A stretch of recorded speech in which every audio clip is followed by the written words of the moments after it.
রিভারফ্রন্টে football বিশ্বকাপের আবহ stand আর্টে নজর কাড়লেন রাজ্যের শিল্পী কৃষ্ণ দেবনাথ। হাওড়া নদীর অববাহিকায় নির্মীয়মান রিভারফ্রন্ট ডেভেলপমেন্ট প্রকল্পে গড়ে উঠছে একটি মনোরম পার্ক। পার্কের অন্যতম আকর্ষণ হিসেবে নির্ধারিত হয়েছে একটি বিশেষ স্যান্ড আর্ট জোন। রবিবার ফুটবল বিশ্বকাপের ফাইনালকে সামনে রেখে স্যান্ড আর্টিস্ট কৃষ্ণ দেবনাথ বালি দিয়ে ফুটবল বিশ্বকাপের থিমে একটি দৃষ্টিনন্দন স্যান্ড আর্ট তৈরি করেছেন। শিল্পকর্মের কেন্দ্রে রয়েছে বিশ্বকাপের ট্রফি, যার দুই পাশে ট্রফি জয়ের লড়াইয়ে থাকা দুই ফুটবলারের প্রতিচ্ছবি ফুটিয়ে তোলা হয়েছে। এই স্যান্ড আর্ট জোনে সময় ও বিশেষ উপলক্ষ অনুযায়ী নতুন নতুন শিল্পকর্ম তৈরি করা হবে।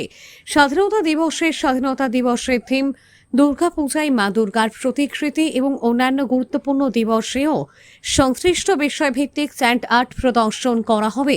এই পার্কটি সম্পূর্ণ চালু হলে এখানে আগত দর্শনার্থীরা প্রাকৃতিক সৌন্দর্যের পাশাপাশি বিভিন্ন বিষয়ভিত্তিক স্যান্ড আর্ট উপভোগ করার সুযোগ পাবেন। অ্যাকচুয়ালি আমাদের কোম্পানি এই স্যান্ড আর্টটা করেছে। এইখানটাতে অনেক কিছু এরকম এক্সেপশনাল, যে গ্রাম পরিবেশের বা আমাদের বাঙালির যে প্রিয় খেলা ফুটবল, যেই সিজনই আসবে ওই যত গুরুত্বপূর্ণ জিনিস আসবে সেইগুলো স্যান্ড আর্টের মাধ্যমে সেখানে প্রকাশিত করা হবে। যেমন সামনে 15ই আগস্ট আসছে, তখন 15ই আগস্ট উপলক্ষে স্যান্ড আর্ট হবে।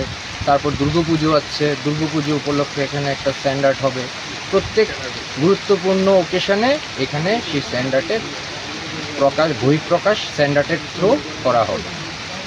বিশ্বকাপ নিয়ে দেখলাম একটা স্যান্ড আর্ট হয়েছে, কে করেছেন এটা? এটা কৃষ্ণ দাস করেছে।